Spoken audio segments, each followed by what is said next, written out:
Hello' everyone, মই বনস্মিতা মোৰ mini ব্লগলৈ স্বাগতম জনাইছোঁ। সকলোকে আশা কৰোঁ সকলোৱে যাতে চাই ভাল পায়। মোৰ মাতটো ইগন'ৰ কৰিব গাইজ, মোৰ বহুত বেছি গা বেয়া হৈ আছে, বহুত বেছি মাতটো ভাঙি আছে, সেইকাৰণে মোৰ মাতটো ইগন'ৰ কৰিব। ইয়াৰ বিয়ালৈ বুলি ওলাই চিধা বিয়ালৈ গ'লোঁ।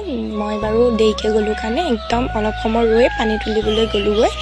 পানী তুলিব গৈ বহুত বেছি এনজয় আৰু বহুত বেছি ফূৰ্তি কৰিলোঁ। বহুত বেছি ভাল লাগিলে এই বিয়াখনত আৰু বহুত বেছি যেনিবা মই ইণ্টাৰেষ্টেড আছিলোঁ এই বিয়াখনক লৈ পেলাই, যেন বহুত বেছি ভাল লগা এটা পৰিৱেশ। আৰু তাৰ পৰা ইয়াৰ সকলো গাঁৱৰ ল'ৰা ছোৱালী মিলি পেলাই বহুতখিনি ফূৰ্তি ফাৰ্তা কৰিলে। যিহেতু চব বেলেগৰ গাঁৱত কেনেকুৱা কি হয় নাজানো, কিন্তু আমাৰ গাঁৱত তুলনি বিয়া হওক বৰ বিয়া হওক সকলো বিয়াতে ল'ৰা ছোৱালী বহুত বেছি ফূৰ্তি কৰে।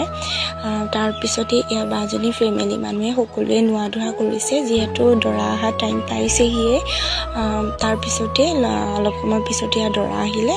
দৰা অহা সময়ত মই বেছি ভিডিঅ' কৰিব নোৱাৰিলোঁ, যিহেতু দৰা অহা সময়ত কেনেকুৱা উৎপাত হয় সকলোৱে জানেই ন, সেইকাৰণে বেছি ক্লিপ ল'ব নোৱাৰিলোঁ।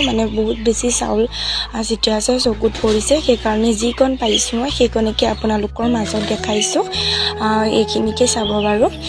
মোৰ তাৰপিছতে মই আহি পেলাই কইনাক হোমগুৰিলৈ উলিয়াই নিবলৈ ৰেডি কৰি আছিলে মেকআপ আৰ্টিষ্ট বৰষা বাই।